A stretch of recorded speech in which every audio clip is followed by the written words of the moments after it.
Hai, balik lagi dengan gue Baito Busala di Ekonom Pemalas. Kali ini gue mau bahas soal sustainable growth. Sebenarnya gue udah bahas di podcast sebelumnya mengenai sustainable growth ini, cuman gue mau ngupdate untuk lebih jelasnya. Gue paham bahwa beberapa kali kayak gue menemukan satu hal yang menarik dan gue mau nge-share itu pada kalian. Problematikanya adalah untuk memahami hal tersebut sebenarnya membutuhkan sedikit banyak waktu. Gue butuh riset dan gue butuh implementasi terhadap hal tersebut. Akan tetapi gue ngerasa kayak share dulu aja. Kalaupun nanti emang butuh update ya here we are, kita akan update bagaimana gue menjelaskannya gitu. So apparently gini sih, sebenarnya ada satu hal yang membuat orang lain pusing mengenai growth dari sebuah company itu sendiri. Bagaimana gue mengestimasi growth, long growth dari sebuah company gitu. Nah, uh, proses mudahnya secara garis mudah, lu harusnya menggunakan ROI, Return of Equity. Dan timbul problem kedua, di mana ternyata ROE tidak sesuai dengan growth-nya. Kadang-kadang growth-nya lebih tinggi dibanding ROE-nya, ataupun growth dari sales, kita ngomongin growth sales ya, growth sales lebih tinggi dibanding ROE-nya, atau growth sales lebih rendah dibanding ROE-nya. Uh, Timbul lagi dengan masalah selanjutnya, kalaupun salesnya growth-nya sama, ternyata ROI growth dari net income-nya ternyata bisa lebih tinggi. Dan ini yang menyebabkan sebenarnya orang sebenarnya sustainable growth-nya berapa sih gitu. Berapa sih growth yang sebenarnya harus gue prediksikan atau gue adjust gitu. Nah, simpel lagi nih. ROI itu adalah mengindikasikan efisiensi terhadap sebuah perusahaan jika perusahaan tersebut melakukan bukan melakukan efisiensi, jika perusahaan tersebut berjalan separatis paribus sesuai tanpa adanya perubahan faktor dan lainnya dalam jangka yang cukup panjang. Jadi lu menggunakan ROE. ROE itu akan menghasilkan sales growth yang sama dan net profit yang juga growth dari net profit yang juga sama. Kuncinya adalah sales growth yang sama dan net profit yang sama, artinya lo mempunyai profit margin ataupun gross profit margin yang benar-benar sama. Intinya cuma di situ aja. Kalau perusahaan tersebut tidak mengeluarkan dividen, artinya gini, seharusnya secara matematis ROE sama dengan sales growth sama dengan net profit growth. Nah, terus bagaimana kejadiannya kalau ternyata growth-nya itu bisa lebih tinggi dibandingkan net profit growth ataupun sales growth bisa lebih tinggi dibandingkan dengan ROE-nya gitu. Ternyata gue bisa ngeliat kebanyakan yang growth lebih tinggi dibanding ROE-nya, sales dalam hal ini adalah sales growth, tidak sustain. Contohnya adalah Wood apa ya? Integra company, kalau misalkan lu ngelihat growth-nya itu sekarang nyaris sekitar 20 sampai 25%. Padahal ROE-nya, sebentar gue cek dulu. Seingat gua sih sekitar di 15-an. Wait, balik lagi, sorry, 14. Sekitar 14, ROE-nya 14 persenan. Sedangkan growth dari Wood tadi seperti yang gue udah bilang mungkin sekitar 20 25. Itu nggak sustain. Kenapa? Karena growth-nya itu didukung bukan dari internal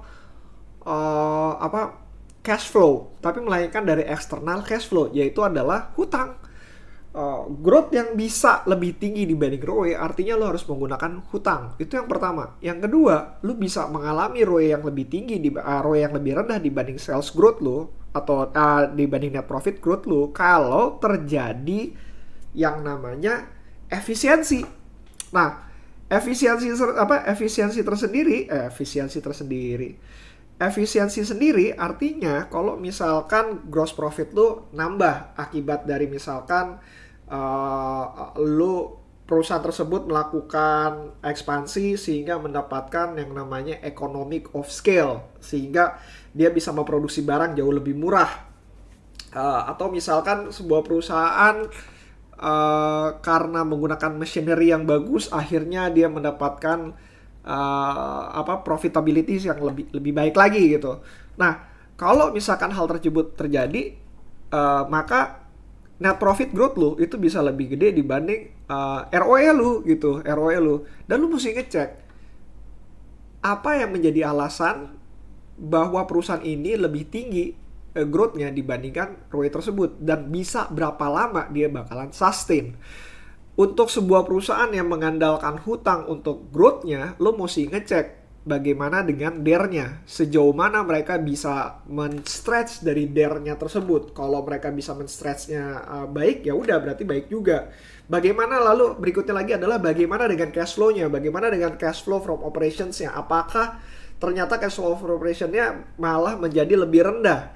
Bisa aja kan karena ya kalau faktornya lu mau ngakalin laporan keuangan, ya cash flow from operation lu juga hancur gitu, yang mengakibatkan ya mungkin perusahaannya tumbuh tinggi, yang jadi masalah nggak bagi-bagi dividen. Intinya cuma di situ doang. Dan itu lu mesti ngecek lagi, lu mesti ngecek bagaimana dengan sales growth ataupun net profit growth-nya yang ternyata lebih rendah dibanding technical ROE-nya.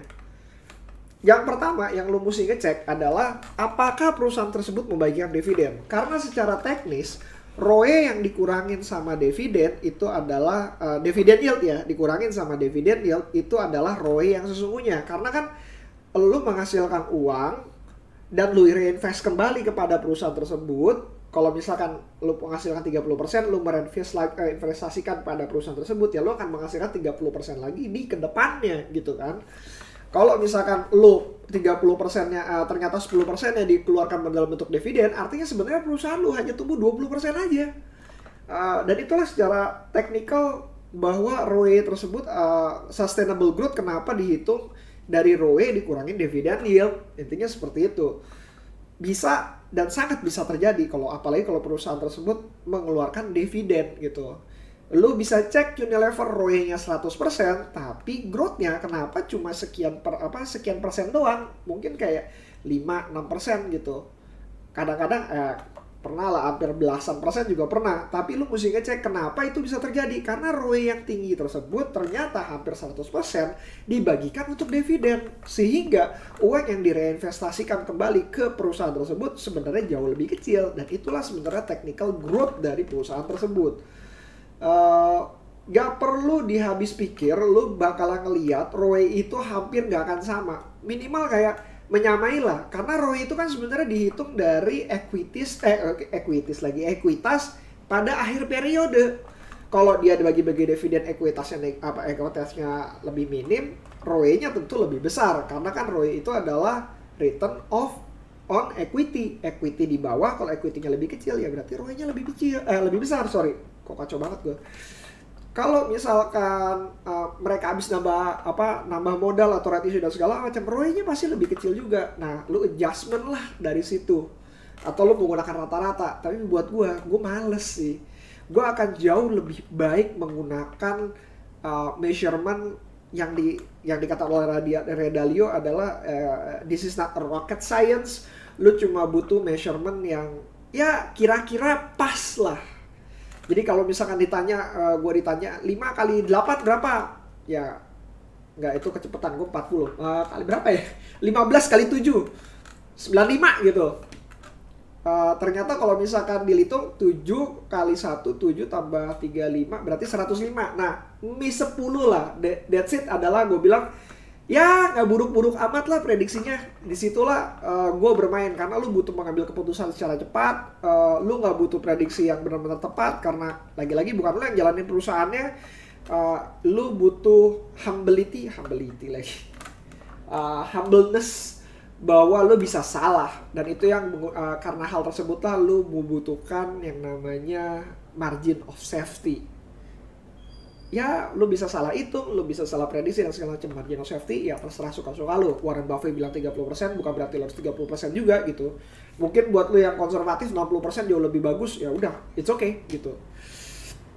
Nah, ROE tadi kembali lagi yang tadi, berarti artinya perusahaan-perusahaan yang perusahaan-perusahaan yang ternyata bertumbuh lebih rendah dibanding sustainable growth-nya, di mana sustainable growth itu tadi adalah ROE dikurangin dividend yield. berarti dia tidak bisa memaksimalkan kapasitas dari produksinya. Dia nggak bisa efisiensi, dia tidak bisa menjual. Dan lu mesti cari tahu kenapa. Apakah dengan masalah industrinya, manajemennya, atau perusahaannya. So, that's it. Gue mau ngomongin soal sustainable growth dari perspektif gue yang benar-benar baru. Dan menurut gue dengan perspektif ini akhirnya gue bisa membuka mata, ngeliat lebih jelas lagi tentang perusahaan ini kenapa dan apa yang mereka lakukan, serta apakah ini akan sustain atau enggak. Intinya di situ. So, kalau ada mau diskusi, kita bisa diskusi di Instagram gue @bayutabusala, DM aja gue pasti balas, atau di bayutabusala@gmail.com, gue juga pasti balas. See you again next time, bye.